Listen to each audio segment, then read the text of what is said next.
sekitar 40 meter di dalam. Maksud dan tujuan kami untuk workshop ini untuk komunitas pendukung kami yang ada, kami punya konkret yang pastikan itu akhir tahun 2010, tepatnya Oktober 2010. Sudah 134 unit yang kami. Dan inilah list customer sama kami sudah go internasional. Ada beberapa perusahaan lain, list yang kami bangun, ada perusahaan yang kami bangun, termasuk juga saya minta terima kasih.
Musiman. Dari Lampung juga ada, dari Pontianak juga ada.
Ada maka uang atau kita akan penting ada. Kita ngomongin ke arah lautnya lah.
kota itu ya, Pak. Tetap. Kota Rapi aja. Itu namanya Itu ya. Itu namanya pas. Mas itu tabungnya mungkin besar. bahan baku mesin. Tapi isinya besar.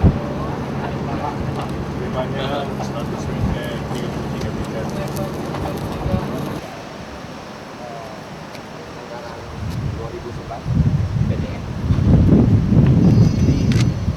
Kontrak efek.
Siap.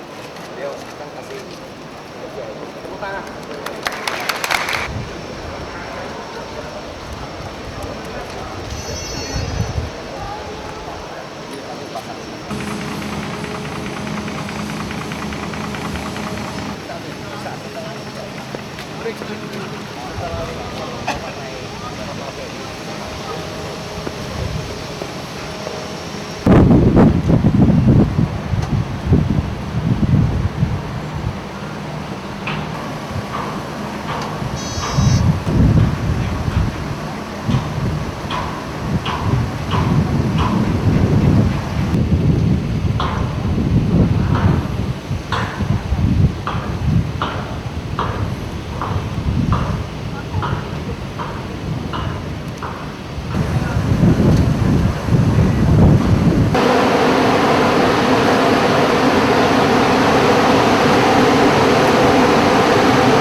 Kalau mayor. Sama persis, sama persis. Sama persis.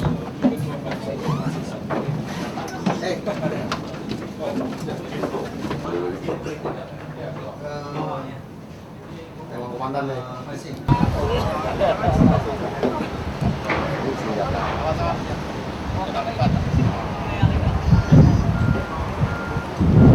Ini apa gimana?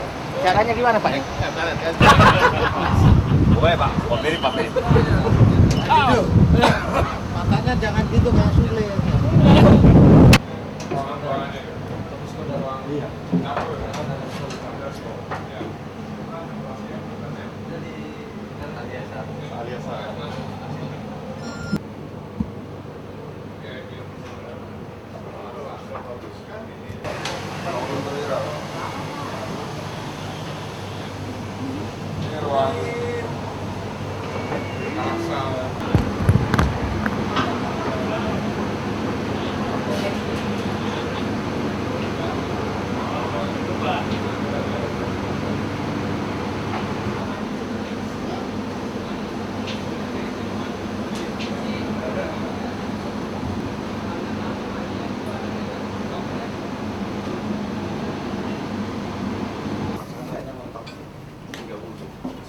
25 lah maksimal.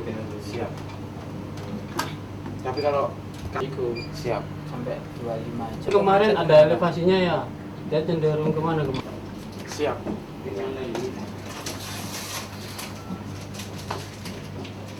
Terus start dari sini nggak bisa tuh? Bisa. Kan bisa nyetar dari sini. Cuma kan dari sana.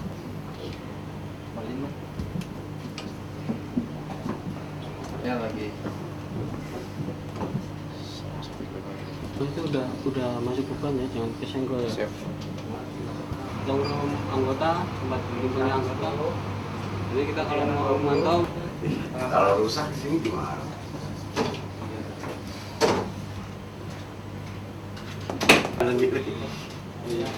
Jadi lebih dekatnya lebih enak sendiri. Kaget tuh, tenanya deh, hubung lagi nanti. Kita kamera Suara dia. Gua semangat rematin. yang belakang. Saya pencatatan. Gajinya juga harus bersaing. Ya, dia terima. Kalau yang S1 bisa di atas 5 juta, kalau Paket yang tadi. di bawah S1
Nah, yang kedua adalah dengan kita memberikan peluang kepada industri pertahanan dalam negeri, otomatis tenaga kerja yang bisa diserap itu bertambah.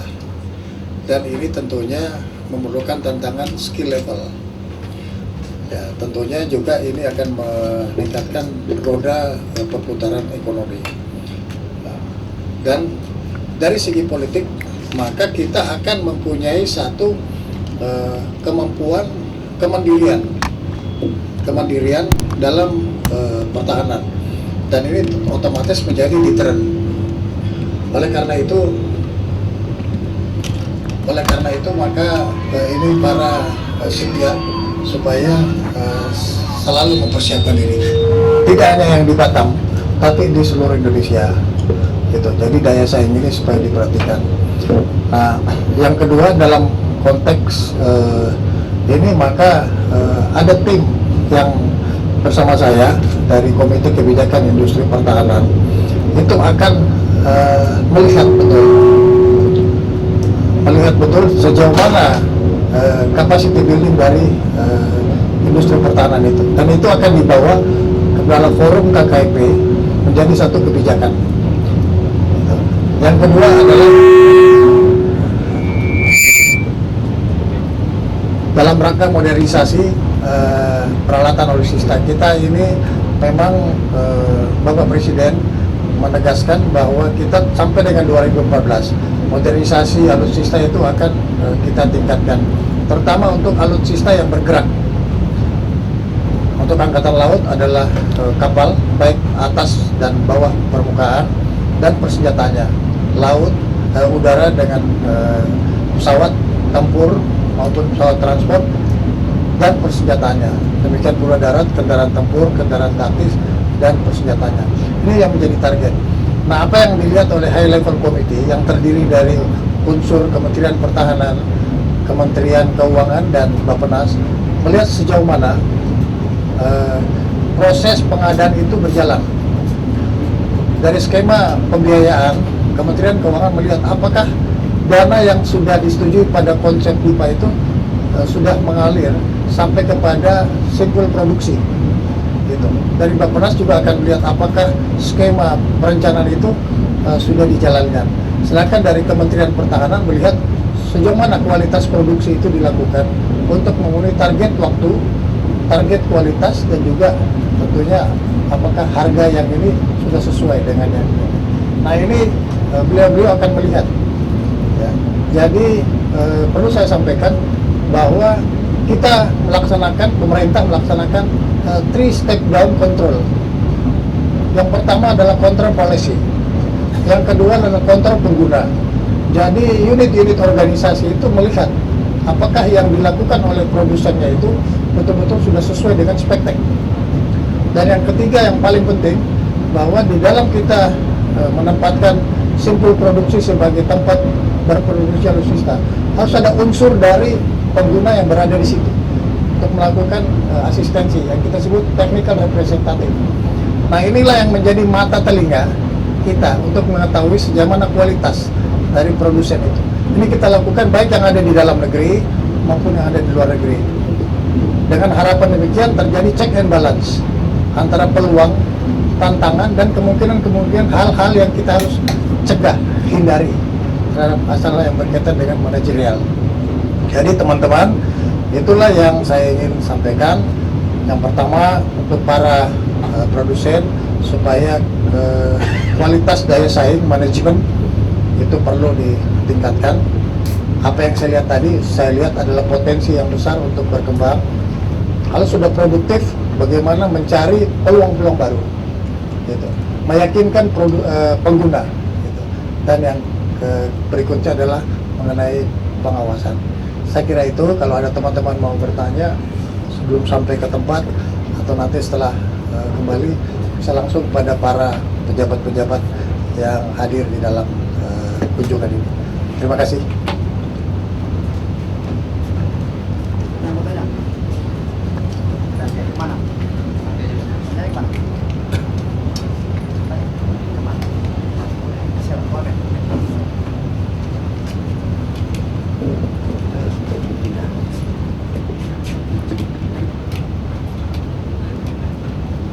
Silakan, enak. Terima kasih. Nanya mau amen aja. Pak Lino sering ketemu nih. Pak mau nanya tadi di awal Bapak bilang siapapun yang punya kemampuan, jadi ada kompetisi. Nah ini maksudnya PT PAL nggak mendapat special privilege lagi atau bagaimana? Terus untuk proyek-proyek yang realnya dalam waktu dekat, misalnya kan kita tahu kapal selam akan dibangun di Indonesia, itu gimana Pak? Atau apa tadi kan dibilang di bawah 80 meter kapal angkatan laut itu realnya kira-kira ada berapa proyek? Ada contoh yang real ya, seperti contoh kapal cepat yang sekarang kita pakai ini, itu targetnya 24 ya untuk digunakan di laut di kawasan barat ini. Tetapi untuk PT PAL dia akan dapat porsi yang lebih besar. Jadi kapal-kapal kombatan ya, kemudian kapal selam itu, dan seperti kita punya proyek PKR ya, perusak kawal rudal. Sebenarnya peluang kepada PT PAL itu masih tetap ada, ya enggak. Tinggal sekarang bagaimana PT PAL mengejar peluang itu dengan memperbaiki manajemen dan menjemput bola terhadap kesiapan skill level mereka. Dan juga untuk mengejar teknologi dari negara-negara produsen yang bermitra. Setiap kita membeli procurement, ada kewajiban transfer teknologi. Kita yang mengatur. Kapal selam itu ke PT PAL. Proyek PKR itu ke PT PAL. Tetapi kalau kapal non kombatan itu juga bisa dilaksanakan oleh shipyard dalam negeri yang milik negara juga ada, Koja Bahari umpamanya gitu. Tapi ada juga shipyard swasta yang mempunyai kapasitas yang sama, sehingga ada yang betul-betul menjadi porsinya PT PAL tidak diberikan kepada yang lain, tapi ada yang bisa digunakan oleh yang bukan PT PAL, seperti shipyard yang ada sekarang, sehingga tidak lagi ada monopoli shipyard untuk semua jenis dan ukuran gitu ya. Ada lagi? Pak, cuma sedikit aja pertanyaannya Pak. Apa fungsi strategis dari industri strategi Pak Maritim Patrol ini Pak?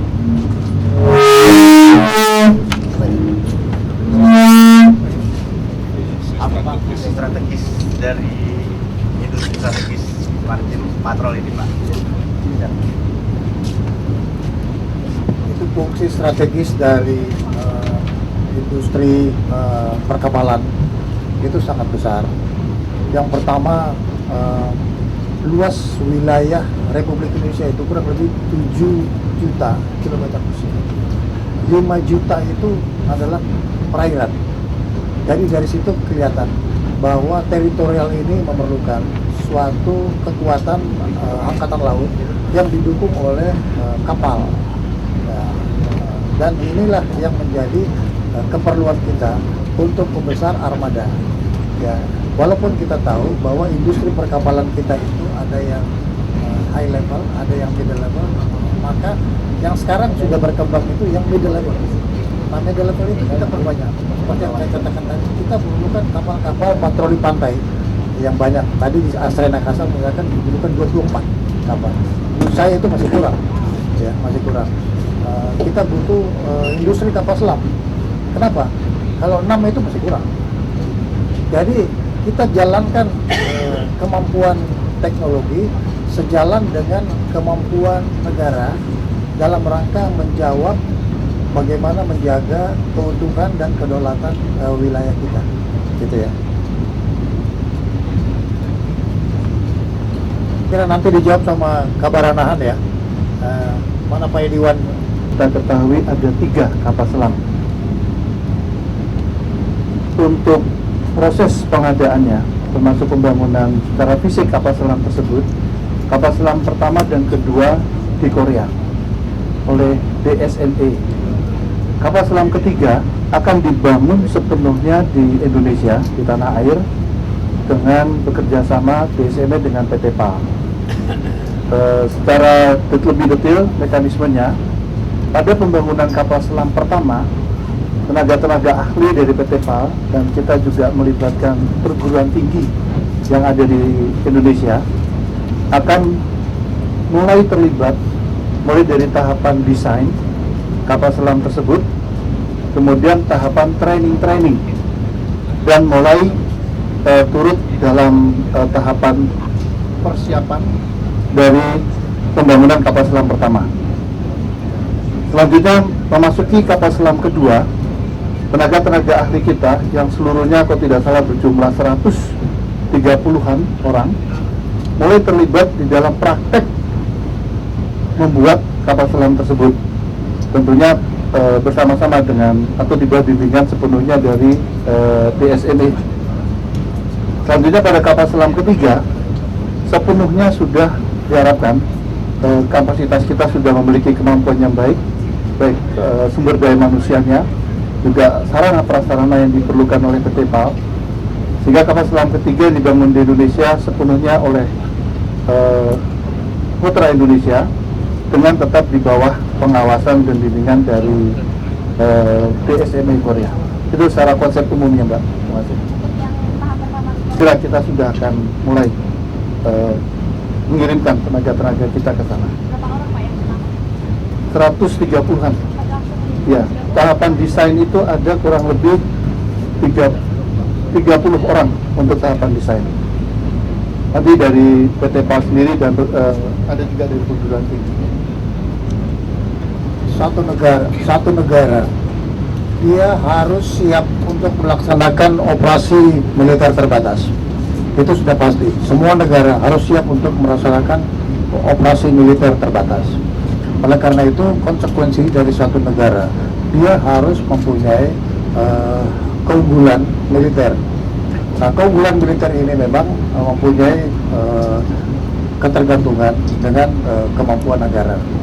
Ada hal yang perlu kita ketahui, bahwa tuntutan untuk keunggulan militer itu jangan hanya dilihat dari segi kuantitas, tetapi kita harus lihat dari segi varian teknologi.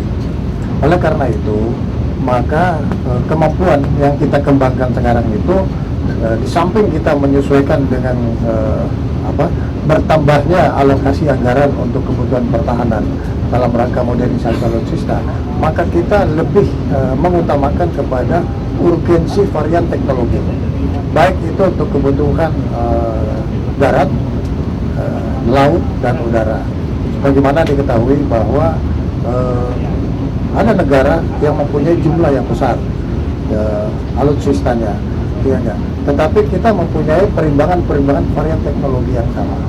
Oleh karena itu memang dalam strategi pertahanan dan strategi militer, maka ada keperluan yang paling penting adalah bagaimana varian teknologi itu, teknologi militer itu perlu kita persiapkan.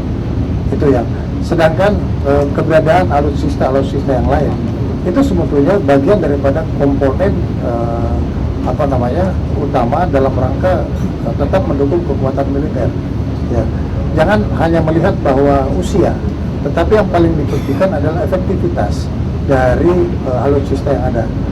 Namun sejalan dengan usia, tentunya harus ada regenerasi. Nah, apa yang dilakukan oleh pemerintah sekarang selama 5 tahun terakhir ini, 5 tahun yang akan datang adalah memodernisasi dalam rangka alih generasi, sehingga varian teknologi dan kuantitas itu akan bisa mencapai sasaran. Gitu ya. Satu lagi Pak, maaf Pak. Permasalahan seperti yang disampaikan tadi tidak ada. Jadi bukan permasalahan dana, tapi permasalahan apakah spesifikasi yang diperlukan oleh pengguna kita itu sesuai dengan posturnya, sesuai dengan kebutuhan strateginya, dan itu selaras dengan kemampuan anggaran. Saya tidak setuju kalau dikatakan itu seperti kekurangan anggaran. Pertama, kita ingin beli kapal selam itu hanya 2. Sekarang justru kita beli kapal selam itu 3. Ya, tadinya anggarannya hanya $700 juta. Sekarang menjadi 1.080 $1.080.000. Jadi bukan persoalan anggaran. anggaran yang pertama saya jawab masalah anggaran. Anggaran yang disediakan oleh pemerintah itu hanya dibatasi pada sampai tahun 2014 untuk tahap registrasi uang. Sehingga setelah itu baru nanti akan menuju kepada alokasi anggaran yang ada. Kemudian kaitannya dengan pemesanan kapal yang ada di Palindo, kerjasama dengan TNI Angkatan Laut sudah cukup jauh, sudah cukup lama. Kita sudah pesan beberapa kapal patroli yang kelas 28, kemudian kal tipe 40 meter, yang itu semuanya dibangun dengan teknologi fiberglass. Sehingga kemudian dengan perkembangan teknologi yang ada sekarang, Angkatan Laut tidak akan memakai lagi teknologi fiberglass itu, kemudian memakai teknologi yaitu dengan material aluminium. Sehingga dengan demikian nanti kapal-kapal yang sudah dipesan di Palindo yang lebih dari 20 itu kurang lebih sekitar 30-an. Saya tidak tahu jumlah pastinya.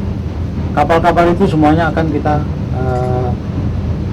istilahnya kita hapus, dan nanti kita akan pesankan kapal-kapal yang dengan teknologi aluminium. Untuk jenis kapal cepat rudal yang seperti tadi dilihat, kita sudah mengalokasikan dari dana yang diberikan oleh pemerintah itu kurang lebih 4. Kemudian nanti pada tahun 2000 sampai tahun 2014 itu kita alokasikan paling banyak 6, tetapi semuanya tergantung dari kemampuan Palindo, bagaimana kemampuannya dia 1 tahun berapa. Tetapi kita hitung kemampuan dari PT Palindo itu mampu menyiapkan kapal cepat rudal ini sejumlah 3 buah per tahun. Kita alokasikan 6. Kemudian untuk kapal patroli yang lainnya, kita akan coba jajaki kemampuannya. Kita akan memilih jenis yang 28. Jadi istilahnya 28 itu atau 40 itu adalah 40 meter atau 28 meter. Sehingga nanti kapal cepat rudal itu kita milih yang kelas 40 meter. Kemudian yang kapal patroli kita akan milih yang kelas 28, sehingga mampu untuk digunakan pada kapal-kapal laut yang sempit. Sehingga dengan demikian manuverabilitasnya dari kapal-kapal tersebut bisa ditandangkan. Sementara itu yang kita sudah laksanakan dengan Palindo. Kalau anggarannya belum yang akan ditangkapkan. Karena anggaran kita yang ada semua tidak digunakan untuk di Palindo aja. Satu contoh seperti kemarin sudah ditinjau oleh Bapak Wamen, kita melaksanakan juga pembelian kapal PCM, kapal minyak itu yang ada di PT Anugrah, kemudian yang ada di Gresik, kemudian kapal LST, angkut tank itu yang akan dilaksanakan oleh Dok Kojabari selaku BUMN yang ada. Sementara itu yang bisa untuk bangunan kapal KCR ya, KCR yang tadi kita sudah lihat di hanggar itu mulai dari kerja itu sampai selesai pelatihan itu 12 bulan. Namun kita bisa tekan lebih cepat, karena itu sudah kapal kedua, ketiga, sudah satu tipe, sehingga itu kerjanya sudah bisa lebih cepat. Bahkan kita kalau Palaril ya, Palaril itu 1 tahun kita bisa 3 atau sampai 4. Artinya 1 tahun kita mampu bangun minimal bisa sampai 4 kapal dengan secara Palaril.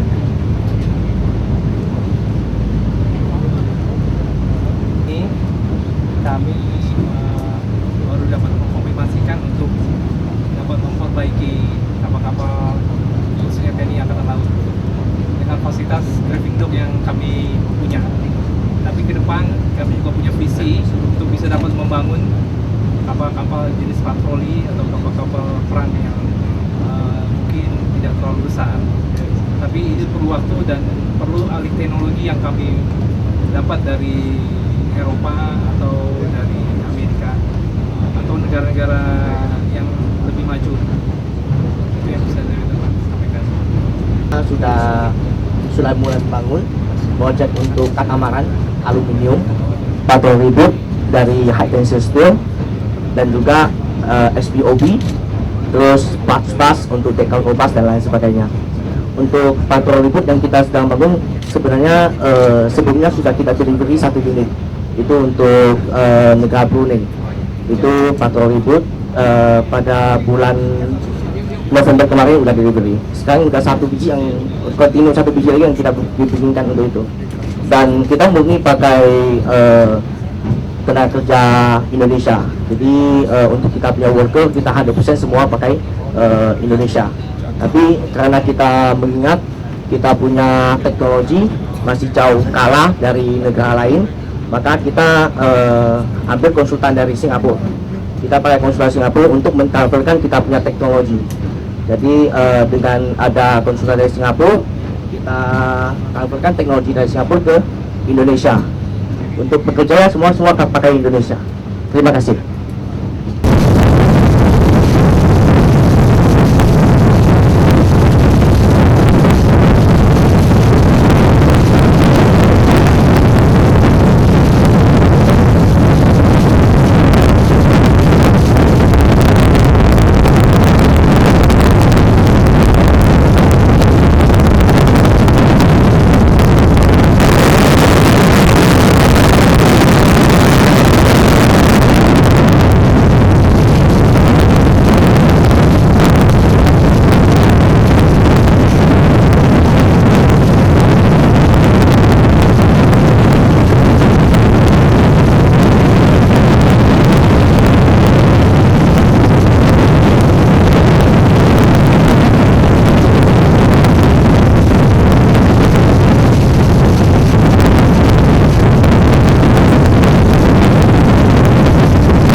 jumlah pesawat yang datang.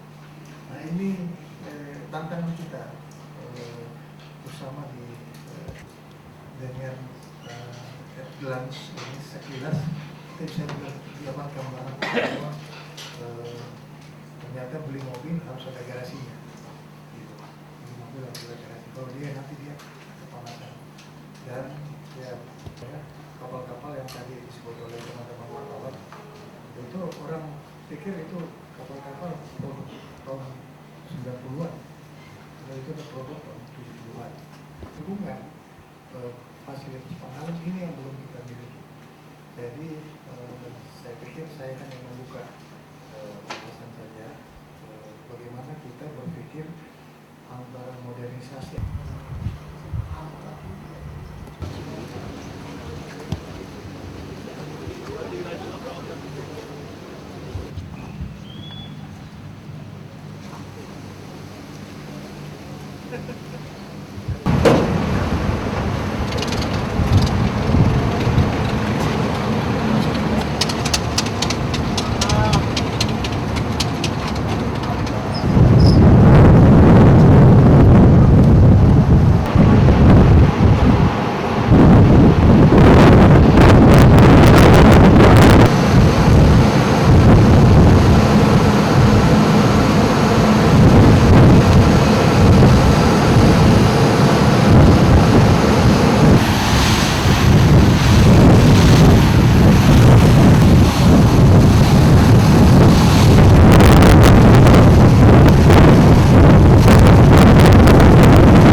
Nggak pakai ngetrek yang tadi, nggak pakai ngetrek yang tadi. Beda jalan. Tadi kita dari sini, sekarang kita mau ke dermaga umum untuk kita naik. Di ada ruang pendek ada ruang.